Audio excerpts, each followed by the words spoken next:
नमस्कार, मैं हूं गौरवी वैष्णव। SCN प्लस के बुलेटिन हलचल दिन भर में आपका स्वागत है।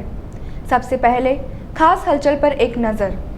नगर परिषद में जोनल प्लान के लिए बुलाई गई बैठक हुई हंगामे की शिकार। विपक्ष ने किया जबरदस्त विरोध, सत्ता पक्ष ने ध्वनि मत से पारित कर दिया प्लान।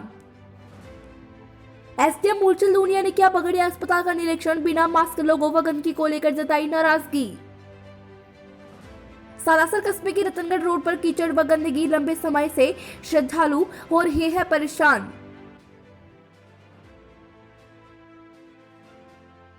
नगर परिषद सभागार में सोमवार को बुलाई गई विशेष सभा की बैठक हंगामे की भेंट चढ़ गई। जोनल डेवलपमेंट प्लान पारित को लेकर बैठक में विपक्ष ने विरोध जताया। वहीं सभापति नीलोफर गौरी की अध्यक्षता में सत्ता पक्ष ने ध्वनि मत के साथ जोनल डेवलपमेंट प्लान पारित कर दिया। भाजपा पार्षदों ने बॉयकॉट किया। विपक्षी पार्षदों ने भी आरोप लगाते हुए आयुक्त व सभापति को खरी खोटी सुनाई और कहा कि आज का दिन सुजानगढ़ के इतिहास में काले पन्नों में दर्ज होगा। पूरी बैठक में सत्ता और विपक्ष के बीच तू मैं चलती रही। भाजपा पार्षदों ने जहां भारत माता की जय के नारे लगाए तो कांग्रेसी पार्षदों ने जय जवान जय किसान के नारे जवाब में लगाए। बैठक खत्म होने के काफी देर बाद तक दोनों पक्षों के पार्षदों में बहस चलती रही। बैठक के दौरान कुछ भाजपा पार्षद जोश में आकर बेल में आ गए और विरोध जताया। बैठक की शुरुआत में आयुक्त सोहनलाल नायक ने प्लान की भूमिका बताने के लिए MNIT जयपुर के architect and planning head Nand Kumar Mathur को बोलने के लिए कहा। माथुर ने जैसे ही बोलना शुरू किया, नेता प्रतिपक्ष जयश्री दादीच ने खड़े होकर कहा कि मुझे पहले 15 मिनट बोलने का समय दिया जाए। नेता प्रतिपक्ष ने आयुक्त व सभापति पर आरोप लगाते हुए कहा कि हमने कलेक्टर को ज्ञापन देकर मांग की थी कि 9 महीने बीत जाने के बाद भी साधारण सभा की बैठक नहीं की गई, इसलिए सबसे पहले हमारी समस्याओं को सुनना होगा। इस बीच सत्ता पक्ष के कुछ सदस्यों ने टेबल बजाकर नेता प्रतिपक्ष का विरोध करना शुरू कर दिया। देखते ही देखते हंगामे के बीच सत्ता पक्ष के सदस्यों ने हाथ उठाकर जोनल प्लान को पारित कर दिया। बैठक के बाद नेता प्रतिपक्ष जयश्री दादीच ने कहा कि कांग्रेस की नगर परिषद ने तानाशाही करके जोनल डेवलपमेंट प्लान पास करके सुजानगढ़ की जनता का नुकसान किया है। हम सभापति की गलतियों को सुधारने का प्रयास कर रहे हैं, लेकिन सभापति दूर भाग रही है। बैठक के दौरान पूर्व उप सभापति कांग्रेस नेता बाबूलाल कुलदीप ने सभापति व आयुक्त से कहा कि विपक्ष को विश्वास में लेकर योजनाएं बनानी चाहिए। उनकी इस बात पर सत्ता और विपक्ष के पार्षदों ने मेज थपथपाना शुरू कर दिया। बाबूलाल कुलदीप ने सभापति प्रतिनिधि की खिंचाई करते हुए कहा कि रविवार शाम विधायक मनोज मेघवाल ने अपने निवास पर पार्षदों की एक बैठक बुलाई, जिसमें हमसे यह निवेदन किया गया है कि जोनल प्लान के लिए होने वाली बैठक में आप पूरा समर्थन देंगे। कुलदीप ने कहा कि विधायक को पता है कि नगर परिषद में कोई काम नहीं हो रहा है। उन्होंने कहा कि विधायक ने अगली बैठक 7 जनवरी को बुलाने का वादा भी किया है। कुलदीप की पार्षद पत्नी पुष्पा कुलदीप ने कहा कि नगर परिषद में महिला पार्षदों को बोलने तक का समय नहीं दिया जाता है। पार्षदों की कई समस्याएं हैं जिसको लेकर कोई सुनवाई नहीं होती है। लोगों के काम नहीं हो रहे हैं। सभापति महिला होने के बावजूद महिलाओं की नहीं सुन रही है।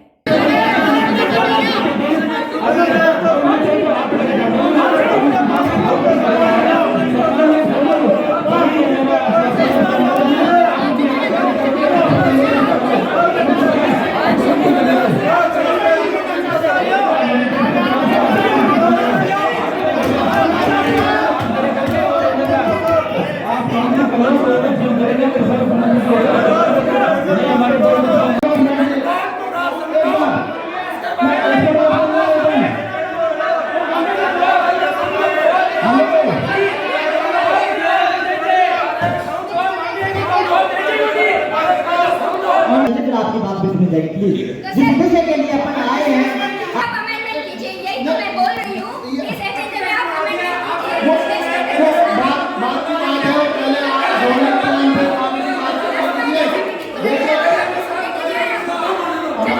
आज की मीटिंग का जो एजेंडा इन्होंने लिखकर हमें इनविटेशन में दिया था वो ये था कि जोनल प्लान से रिलेटेड जो 7 जोन में सुजानगढ़ को बांटा गया है उसके बारे में ये विशेष बैठक बुलवाई गई थी।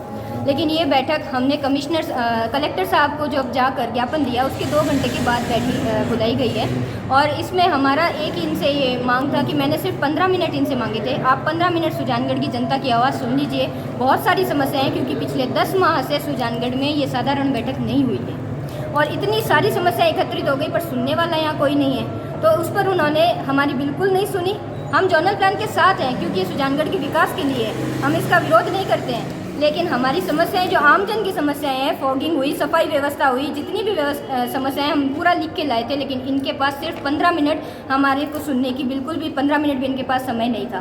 तो इसलिए हमने इनको बहुत बार बोला और फाइनली इन्होंने अपना माइक जो है वो बेंच के नीचे छुपा दिया कि हम माइक लेकर कम से कम इनकी आवाज़ को हम नहीं दबा पाएँ, और ये खुद सिर्फ माइक में बोल बोल के हमारी आवाज़ दबा रहे थे। आए थे तब हमने 3839 पार्षदों ने साइन करके एक लेटर दिया था कि आप फुल बोर्ड की मीटिंग बुलाओ और मीटिंग में जोनल प्लान और विकास की बात करने के लिए मीटिंग बुलाओ। विधायक जी ने कोई ध्यान नहीं दिया। विधायक जी द्वारा 2 महीने बाद भी मीटिंग नहीं बुलाई गई। सभापति प्रतिनिधि द्वारा जानबूझकर अनदेखी की गई। फिर हमने 38 पार्षदों के साइन के द्वारा विपक्ष के जो लोग थे वो कलेक्टर साहब के पास गए और कलेक्टर साहब ने तुरंत 48 घंटे में मीटिंग बुलाने की निर्देश जारी किए। और मैं कलेक्टर साहब को और आयुक्त साहब को धन्यवाद देता हूं कि हम सब की सुजानगढ़ की जनता की भावनाओं के अनुरूप हमने ये मीटिंग आउट करने की सिफारिश की। जनता त्रस्त थी, पिछले 8 साल से पट्टे नहीं बन रहे थे। सुजानगढ़ में पट्टे बनने का रास्ता अब खुला है। हम खुद आज जो मीटिंग हुई है उस मीटिंग में खुद जोनल प्लान पास करना चाहते थे, पास हुआ है। लेकिन जो आज रवैया था सभापति प्रतिनिधि द्वारा यह दंगड़बाजी करना, हम डेलीगेशन के 18-19 पार्षद आज साथ में थे। विपक्ष के लोगों ने जो बात कही वो सही गलत विपक्ष की अलग चीज़ है, लेकिन उन्होंने जोनल प्लान के बारे में समीक्षा अपनी बात रखनी चाहिए, उनकी बात सुननी चाहिए थी। इस तरह से विकास कार्यों की बात करते हैं, सुजानगढ़ में विकास की बात करते हैं, विकास की जब बात आती है सभापति द्वारा या उनके प्रतिनिधि द्वारा दबाई जाती है तो ये जनता की भावनाओं को जो दबाया जा रहा है ये गलत है। मैं इसको सही नहीं मानता। और ये निश्चित ही कलेक्टर साहब ने 38 पार्षदों के माध्यम से मीटिंग बुलाई है। इसमें विधायक जी का कोई रोल नहीं है, सभापति प्रतिनिधि और सभापति का कोई रोल नहीं है। अगर वो मीटिंग बुलाते तो मीटिंग पहले ही हो जाने थे। एक एजेंडा क्यों लिया? उनको कहीं ना कहीं सभापति को डर है कि उनके विकास कार्यों में नहीं हो रहे हैं, पार्षदों की भावना के अनुरूप कार्य नहीं हो रहे हैं, पार्षदों को पूछते नहीं हैं, महिला पार्षदों की कोई इज्जत नहीं करते, इसलिए उनको कहीं ना कहीं डर है। इसलिए एक जोनल प्लान कलेक्टर साहब के माध्यम से ये आज पास हुआ है। हमारे नगर परिषद में जो दूसरी बार फुल बोर्ड की मीटिंग बनी है, इस मीटिंग में भी वही सारा कुछ हुआ है जो पहली मीटिंग में हुई। क्योंकि कुछ लोग ऐसे हैं जो चाहते हैं कि उदंगड़बाजी हो और उनका जो मेन मुद्दा है उससे वो लोग भटक जाए, पार्षद अपनी बात नहीं रख सके, जनता के हित के कार्य की जो हम सोच कर जाते हैं वो होता नहीं। और रही जहाँ तक महिला पार्षदों की बात, वो बिल्कुल उठ ही नहीं पाती अपनी सीट से, बात करना तो बहुत दूर की बात है। कि जोनल प्लान अनुमोदन किया गया है जिसमें हमने आज बोर्ड की बैठक ली थी। हमारी जो मेजॉरिटी के साथ हमने ये प्लान करा है, जोनल प्लान। मैं सभी का आभार प्रकट करती हूँ। मैं राजस्थान सरकार के मुख्यमंत्री अशोक जी गहलोत का, शांति धारीवाल जी का और हमारे विधायक जी का भी आभार प्रकट, और मैं सुजानगढ़ की जनता को बहुत बहुत बधाई देती हूँ कि हमें जोनल प्लान मिला है ताकि हम प्रत्येक जो जोन है बने और हमारे शहर में डेवलपमेंट हो सके। राजकीय बगड़िया अस्पताल का सोमवार को एसडीएम मूलचंद लूनिया ने औचक निरीक्षण किया। साथ ही संभावित कोरोना की तीसरी लहर को लेकर की गई व्यवस्थाओं का जायजा लिया। एसडीएम ने ऑक्सीजन प्लांट का निरीक्षण किया। हाजिर रजिस्टर आदि का अवलोकन करने के बाद सीएचए के कार्यों से असंतुष्टि जाहिर करते हुए डॉक्टर रघुवीर तुनमाल को गुणवत्ता सुधार के लिए कहा। एसडीएम ने वार्ड में जाकर लोगों से दवाएं मिलने और जांच अस्पताल में होने आदि के बारे में जानकारी ली। इसी तरह OT, vaccination centre, oxygen concentrators, ventilators आदि के बारे में जानकारी प्राप्त होने के बाद एसडीएम ने कहा कि वेंटिलेटर्स का सदुपयोग सुनिश्चित करने के लिए अस्थायी रूप से 2 कमरों जितनी जगह का आईसीयू डेवलप किया जाए ताकि जनता को आगे दिक्कतों का सामना न करना पड़े। इस पर डॉक्टर तुनमाल ने कहा कि अस्थायी आईसीयू डेवलप करने के लिए बजट पास नहीं होता, जिस पर एसडीएम ने कहा कि आप प्लान तो बनाइए, बाकी बात करेंगे। अस्पताल परिसर में जब एसडीएम ने प्रवेश किया तो पर्ची काउंटर्स, अस्पताल की गैलरी, डॉक्टर्स के चैम्बर्स आदि स्थानों पर सभी लोग बिना मास्कों के ही नजर आए। अधिकांश चिकित्साकर्मी मास्क में नजर आए। एसडीएम ने कहा कि बिना मास्क आने वाले मरीजों को डॉक्टर्स द्वारा जांच नहीं की जाए, मास्क लगाकर आने पर ही जांच की जाए। एसडीएम अस्पताल का निरीक्षण करके बाहर निकले तो इंदिरा रसोई की साइड में गंदगी दिखी। ऑक्सीजन प्लांट की तरफ रास्ते में नाली के साथ साथ कीचड़ के ढेर नजर आए, जिस पर एसडीएम ने कहा कि सफाई ठेकेदार को पाबंद कर सफाई व्यवस्था को दुरुस्त करवाए और कचरा समय पर उठाया जाए। और अभी गवर्नमेंट सोच रही है भाई सेकंड डोज पूरी नहीं होगी तो वो कैसे सर वैक्सीन जितनी आ रही है उतनी हमें तुरंत लगना है ज़्यादा।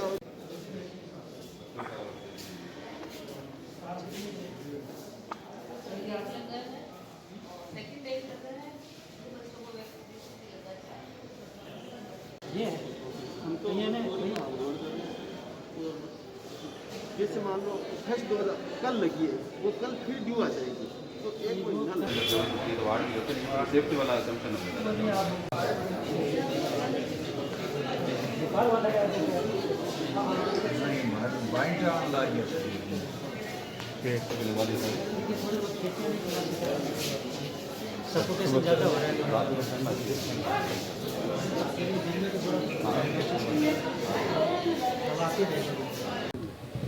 माननीय मुख्यमंत्री महोदय और जिला कलेक्टर महोदय द्वारा जो वीसी में जो डायरेक्शंस दिए गए थे उसके अकॉर्डिंग ही आज सब जिला अस्पताल इसका निरीक्षण किया गया।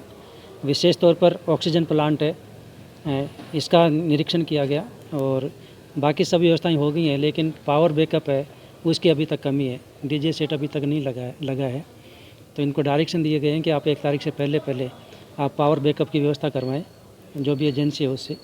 और हमने जैसा कि तीसरी वेव की आशंका है और कुछ कोविड केसेज राजस्थान में आ भी चुके हैं, तो उनके मद्देनज़र रखते हुए प्रिकॉशन के रूप में अपन सावधानियां बरतें और उसी संदर्भ में इसका निरीक्षण किया गया है। तो यहाँ पर जो CHA हैं उनकी प्रॉपर उनका यूज नहीं हो रहा है, उनकी मॉनिटरिंग नहीं हो रही है। इवन जिस इंचार्ज को लगा रखा था वो भी आज छुट्टी पर है। तो मैंने उनको यही डायरेक्शन दी है कि आप CHA हैं उनसे जो सेकंड डोज करीब 90,000 के करीब सुजानगढ़ सब डिवीजन पेंडिंग है, उनका सर्वे करें, एक को चिन्हित करें और सेकंड डोज सभी को लगाएं। जैसा कि आप सभी समझते हैं कि केंद्र सरकार बूस्टर डोज के ऊपर काम कर रही है, लेकिन जब तक सेकंड डोज सब लोगों को नहीं लगेगा तब तक वो मानी नहीं रखती है। डेंगू जैसी और मौसमी बीमारी में पेशेंट खूब हैं, उनका भी आज उनसे बातचीत की गई थी डॉक्टर से। अब हालांकि पहले काफ़ी केसेज आए थे, लेकिन अब स्थिति कंट्रोल में है। यहाँ पर 3 CBC मशीनें काम कर रही हैं और प्रॉपर जांच हो रही है और स्थिति कंट्रोल में। डेंगू एक और जहां हर महीने लाखों की संख्या में श्रद्धालु सिद्धपीठ सालासर बालाजी दर्शन इसी रास्ते से पहुंचते हैं, वहीं प्रशासन की अन्य केवल नेताओं की मनमर्जी से रतनगढ़ रोड स्थित सालासर के मुख्य मार्ग की दुर्दशा हो रही है। विजय कुमार काकड़ा ने बताया कि सालासर कस्बे में करीबन 1 साल से कीचड़ व गंदा पानी जमा होने से लोगों को निकलने में परेशानी हो रही है। ग्रामीणों सहित स्कूल जाने वाले बच्चों का इन रास्तों से निकलना दूभर हो रहा है, साथ में बैंक में जाने वाले लोगों का जीना दुर्भर हो गया है। ग्रामीणों ने बताया कि इस समस्या के बारे में कई बार पंचायत व प्रशासन को अवगत कराने के बावजूद भी कोई समाधान नहीं निकाला गया है। इससे ग्रामीणों और पंचायत व प्रशासन के खिलाफ रोष व्याप्त है। ग्रामीणों ने बताया कि 1 साल से गंदा पानी और कीचड़ इकट्ठा हो रखा है। रास्तों में कीचड़ व गंदगी जमा होने से मच्छर पैदा हो रहे हैं, इससे बीमारी फैलने का अंदेशा बना रहता है। ग्रामीणों ने गांव के रास्तों को सही कराने की मांग लगातार करता आ रहा है, पर सुनवाई नहीं हो रही है। 4 महीने पहले ग्रामीणों ने रास्ता बंद करके नायब तहसीलदार बसंत कुमार परशोया को ज्ञापन दिया था, जिस पर 7 दिन के आश्वासन पर मार्ग खोला गया था, पर 4 महीने बीत चुके हैं, पर प्रशासन किसी भी प्रकार का कोई समाधान नहीं किया गया है। सबसे ज़्यादा श्रद्धालु पैदल यात्री आते हैं और दोपहिया वाहन आते हैं और बैंक ऑफ बड़ौदा भी यहीं पे है, परंतु इस पर कोई सुनवाई नहीं हो रही है। स्थिति सबसे ज़्यादा खराब है। कितनी परेशानी हो रही है बताओ? परेशानी बहुत हो रही है। बालाजी की नगरी के मायने बाबा के दरबार में सब दुख पा रहे हैं, सब दुख पा रही है जनता। आवे जावा जी कोई सुनाई नहीं है। काफी टाइम हुई स्थिति है क्या? हाँ, देखिए यात्री गण ऐसे परेशान हो रहे हैं, पैदल यात्री और हो गए यहाँ से। बिदासर कस्बे के वार्ड नंबर 3 के एक 27 वर्षीय युवक के साथ मारपीट, गाली गलौज व जान से मारने की धमकियां देने का मामला सामने आया है। जानकारी के अनुसार रामचंद्र पुत्र मालाराम दर्जी के साथ 25 नवंबर को वार्ड के ही गोपाल सिंह राजपूत ने मारपीट कर जान से मारने की धमकियां दी थी, जिस पर 26 नवंबर को परिवादी रामचंद्र दर्जी की रिपोर्ट पर पुलिस थाने में मामला दर्ज हुआ था। वहीं अब परिवादी रामचंद्र ने मीडिया के समक्ष अपना बयान रखते हुए स्थानीय पुलिस पर आरोपी के खिलाफ कार्रवाई नहीं करने का आरोप लगाया और उच्च अधिकारियों से न्याय की गुहार लगाई है। इस दौरान परिवादी ने कहा, आरोपी गोपाल सिंह मुझे लगातार जान से मारने की धमकियां दे रहा है। मैं जब किसी काम के लिए घर से निकलता हूं तो पता नहीं वापस घर आऊंगा या नहीं। ऐसे में पुलिस द्वारा नामजद मुलजिम के खिलाफ कार्रवाई नहीं करना सवालिया निशान है। मेरे साथ 25 तारीख घटना है, ये 3:30 पौने 4 बजे की। वो टाडे वाली गली है, उसमें चल रहा है कशीना, और वो कशीना में मैं वहाँ पे मैं वहाँ गया कशीना के अंदर, तो उसका वहाँ पे कशीने के साथ जोड़ चल रहा था। तो कशीने के साथ जोड़ चल रहा था, मैं वहीं जाते के साथ में वो मेरे साथ जोड़ करने शुरू कर दिया। मैंने उसको बोला, भाई क्या बात है? वो बोला तेरे को तो मारूंगा, ऐसे बेशेर मेरे 3-4 पत्थरों की मार दी, फिर मैं वहाँ से भाग गया। तो फिर वहाँ से भाग के फिर मैं चला गया थाने जाके उसके FI दर्ज कराई, मुकदमा दर्ज किया। किसके खिलाफ करवाया आपने? उसके खिलाफ, गोपाल सिंह के खिलाफ करवाया मैंने मुकदमा दर्ज। थाने में वो मेरे को बोला कल आप 10 बजे आ जाना, आपकी मेडिकल रिपोर्ट कराएंगे, फिर कोई कार्रवाई करेंगे। आपका मुकदमा दर्ज कर लिया है।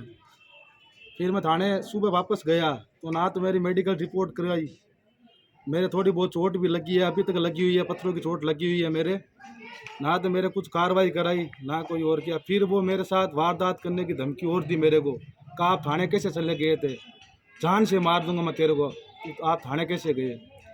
तो मैं बोला मैं भाई तू बहुत बड़ा गुंडा है, मैं तेरे को सकता नहीं हूँ, इसलिए मैं चला गया थाने। फिर मैं 3-4 बार और थाने जाके आया कि साहब वो मेरे को बहुत परेशान कर रहा है, मेरे को मारने की धमकी दे रहा है, मेरा घर से जीना हराम हो गया है, मेरा घर से नहीं निकल सकता हूँ मैं घर से निकलता हूँ जब मेरे एक दिमाग में आती है कि मैं वापस घर पे आऊँगा जिंदा या नहीं आऊँगा। मेरी पुलिस प्रशासन से कोई सुनाई नहीं हुई है। अगर मेरे कुछ हो गया तो मेरे जिम्मेदार है पुलिस प्रशासन है और वो गोपाल सिंह है। वो मेरे को जान से मारने की धमकी दे रहा है, बार बार रोज़ धमकी दे रहा है। इस बात को आज 5 दिन हो गया, मेरी कोई कार्रवाई नहीं की है पुलिस प्रशासन ने, कोई कार्रवाई। मैं थाने जाता हूँ, वो बोलते हैं कि इससे बात कर लो, वो बोलते हैं इन्होंने आपका मुकदमा बना दिया ना, आप उनके पास जाओ। घोसी चौक में लगे प्रशासन शहरों के संग शिविर में सोमवार को विभिन्न जन समस्याओं के समाधान के लिए कई लोगों ने शिविर प्रभारी दिलीप सिंह को 7 ज्ञापन सौंपे। ज्ञापनों में न्यू मार्केट धर्मकांटा चौक में पेशाब घर व शौचालय बनाने की मांग रखी। दुकानदार रतनलाल प्रजापति ने लिखा कि यहाँ करीब 40 दुकानें व स्कूलों का रास्ता है, कई गाँवों के लोग यहाँ से गुजरते हैं, जन सुविधाओं के अभाव के कारण आमजन बहुत परेशान है। ज्ञापन देने वालों में चैनरूप सेन, मन्नालाल प्रजापति, महबूब, हरिप्रसाद भार्गव, रामचंद्र प्रजापति, रतनलाल प्रजापति, विजय शोरान, दिनेश पिपलवा, सतीश जैन, लक्ष्मण राम प्रजापति साथ थे। ज्ञापनों पर प्रकाश बदौलिया, बाबूलाल माली, दिनेश प्रजापति, कुलदीप, मनीष, फूलचंद माली, राकेश, असलम, श्रवण सिंह, कमलेश, किशनलाल गुर्जर और जीवन प्रजापति आदि ने हस्ताक्षर किए। अगर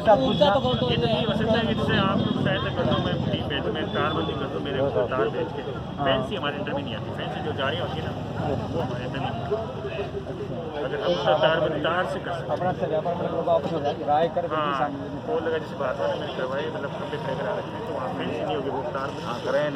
तारबंदी तो ऊंचा कराया था मैंने, ऊंचा भी करा दिया मैंने, ऊंचा का ये फ्यूज वायर ऊंचा कराया था, ये तो ठीक है, जो इजी रहे ना, आपको इजी रहेगा, जो आपको इजी लगे, ये इजी पड़ेगा। ये जो भी है और 3 गई थी अभी, कल आपके ऊंचा कर दूंगा था। भगवनाथ मंदिर एक शिकायत आई मेरे पास, नहीं आपको बिदासर में रविवार को नेकनगर स्थित मस्जिद तौहीद में 1 दिवसीय दीनी व दावती इल्जा से आम का आयोजन हुआ। जमीयत अहले हदीस संस्था के तत्वाधान में आयोजित हुए कार्यक्रम में मुख्य वक्ता शेख अब्दुल सलाम मदनी ने इस्लाहे मुआशरा उन्वान पर विचार रखे। इस दौरान मदनी ने सामाजिक बुराइयों का बहिष्कार करने व शिक्षा को बढ़ावा देने की बात कही और साथ ही शादियों में दहेज, फिजूल खर्ची, डीजे और नाच गानों जैसी सामाजिक बुराइयों का बहिष्कार कर मुस्लिम समाज के लोगों को शिक्षा के प्रति जागरूक किया। कार्यक्रम में बड़ी संख्या में मुस्लिम समाज के लोग मौजूद रहे। बीमारी का इलाज अगर आपको ढूंढना है तो इस किताब के अंदर आकर के ढूंढिए। हमारे यहाँ जिना नहीं हो रहा है, देखिए जिना का इलाज इस्लाम ने क्या बताया है। जिना बहुत ज्यादा बढ़ गया है, उसका इलाज कुरान ने क्या बताया। सूद का इलाज कुरान ने क्या बताया। माँ बाप के साथ उसके सुलूक का इलाज, जो लोग बदसलूकी करते हैं, उसका इलाज कुरान ने क्या बताया है।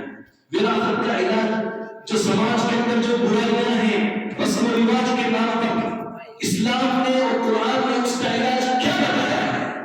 अल्लाह के बंदो कि बर्बादी है उन लोगों के लिए जो नापतोल के अंदर कमी करते हैं। नापतोल के अंदर क्या करते हैं, कमी करते हैं। लेते वक्त तो पूरा बना लेते हैं, लेकिन जब देने की बात आती है किसी को तो उसके अंदर कमी कर देते हैं। ऊर्जा मंत्री एवं जिले के प्रभारी मंत्री भंवर सिंह भाटी सोमवार को चूरू आए। इस दौरान उन्होंने मुख्यमंत्री अशोक गहलोत द्वारा ऊर्जा विभाग से जुड़े विभिन्न बिंदुओं पर ली गई वीडियो कॉन्फ्रेंसिंग में भाग लिया और जनप्रतिनिधियों से मुलाकात की। इस दौरान उन्होंने कहा कि मुख्यमंत्री इस बात को लेकर चिंतित है कि किसानों को समुचित मात्रा में गुणवायुक्त बिजली मिले। आने वाले दिसंबर जनवरी के माह में बिजली की खपत अधिक रहेगी, इसलिए विभागीय अधिकारियों को निर्देशित किया गया है कि वे इस ढंग से प्रबंधन करें कि किसानों को अधिकतम बिजली मिले और बिजली के अभाव में उनकी फसलें प्रभावित नहीं हो। उन्होंने कहा कि किसानों को दिन में बिजली देने की मुख्यमंत्री बजट घोषणा पर भी समुचित ढंग से काम किया जा रहा है और 15 जिलों में दिन में 2 ब्लॉक में बिजली दी जा रही है। उन्होंने कहा कि प्रदेश में बिजली इंफ्रास्ट्रक्चर को विकसित करने और कोयले की कमी नहीं आए, इस दिशा में भी समुचित और सतत प्रयास किए जा रहे हैं। बाठी ने कहा कि मुख्यमंत्री ने उन्हें ऊर्जा विभाग जैसी जिम्मेदारी दी है, उसके समुचित निर्वहन के लिए वे निष्ठा से कार्य करते हुए उनके विश्वास और आमजन की उपेक्षाओं पर खरा उतरने का प्रयास करेंगे। सर एक मिनट, ये आधा ना उधर वाला, हाँ उधर वाला, एक मिनट हटा दो, एक मिनट हटा दो ना। मेडिकल कॉलेज अच्छा चला हो।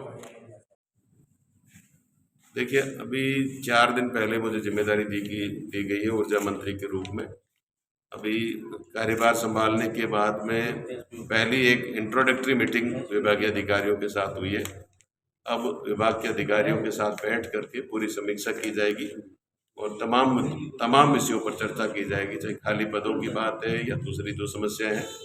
जहाँ तक चूरू जिले की बात है तो मैं आपने जो बात कही है कह सकता हूँ कि चूरू ही नहीं बल्कि पूरे जोधपुर डिस्कॉम में और हमारे तीनों कंपनियों में पर्याप्त मात्रा में आज इसी बात को लेकर मुख्यमंत्री जी ने समीक्षा की और ये सारे विषय भी विभागीय अधिकारियों के द्वारा भी उठाए गए हैं और मैंने भी तमाम मुद्दों पर चर्चा की है। तो जहां हम एक तरफ दिन में 2 ब्लॉक में बिजली देने की बात कर रहे हैं, तो जोधपुर डिस्कॉम में अभी दो जिलों में ही हम 2 ब्लॉक में दिन में बिजली दे पा रहे हैं और जयपुर डिस्कॉम में और अजमेर डिस्कॉम में करीब 13-14 जिले वहाँ 2 ब्लॉक्स में डे सप्लाई में शुरू कर दिए गए हैं। हमारे यहाँ चूँकि कनेक्शंस बहुत ज़्यादा हैं, हमारे यहाँ पानी भी बहुत ज़्यादा गहरा है, कृषि कुओं की संख्या भी बहुत ज़्यादा है, तो उसके लिए आज चर्चा की गई है और उसमें 132 kV के, 220 kV के, 400 kV के नए GSS बनाने पड़ेंगे, जिससे कि हम किसानों को दिन के समय में 2 ब्लॉक में बिजली दे सके। और जब 2 ब्लॉक में बिजली देनी होगी तो उसमें निश्चित रूप से मैन पावर की भी ज़्यादा आवश्यकता होगी। तो नई मैन पावर की भर्ती के लिए, कर्मचारियों के लिए, टेक्निकल जो हमारे हेल्पर्स हैं उनके पद भरने के लिए भी उस प्रक्रिया को भी आगे बढ़ाया जाए। चूरू जिला मुख्यालय से करीब 150 किलोमीटर दूरी पर स्थित कल्याणसर ग्राम पंचायत के लोगों के लिए प्रशासन गांवों के संग अभियान के अंतर्गत सोमवार को लगा शिविर काफी उपयोगी साबित हुआ।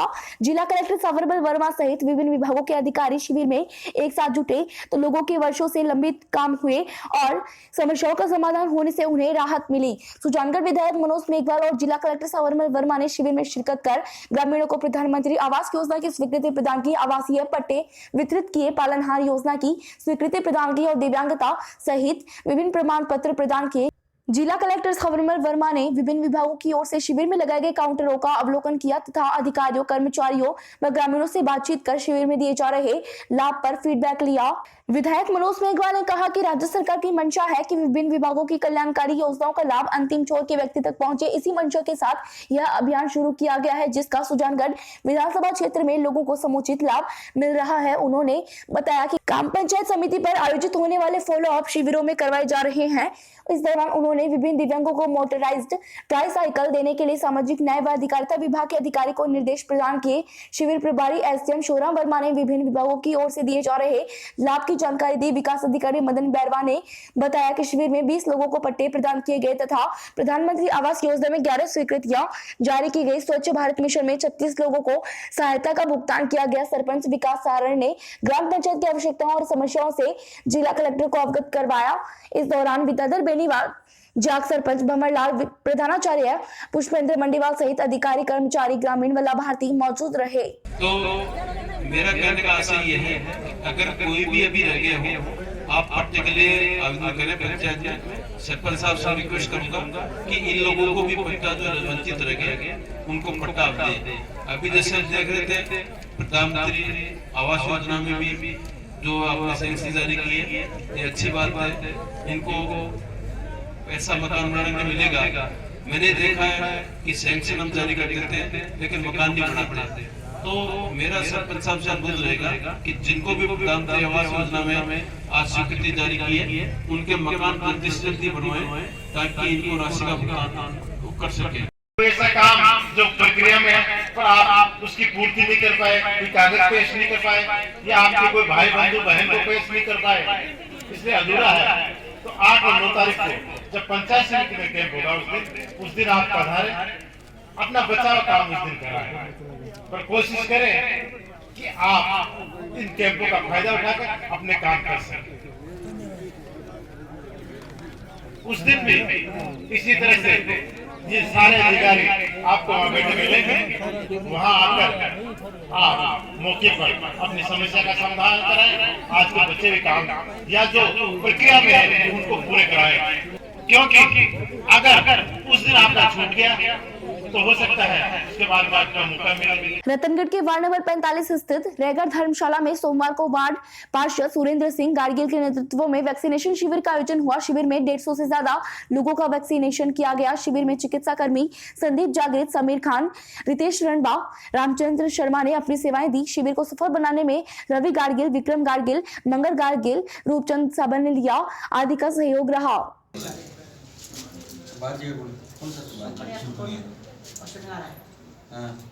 करनो की है कोई नहीं आ रहे, कोई दिखा रहे, कोई मार के ना दिखाओ तक लगाना कोई मतलब ये टिको लगाना देना बैठो क्या पूछो तो बने बे अगर इंटरनेट में घुस सके जना तो पूछ लियो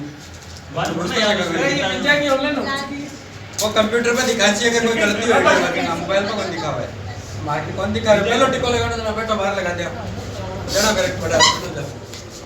ये था SCN प्लस का खास बुलेटिन हलचल दिन भर। टीवी पर देखने के लिए शेखावाटी केबल नेटवर्क के चैनल संख्या 153 पर जाएं। सोशल मीडिया पर हमसे लगातार जुड़े रहने के लिए हमारे YouTube और Facebook पेज को सब्सक्राइब और लाइक करें। नमस्कार।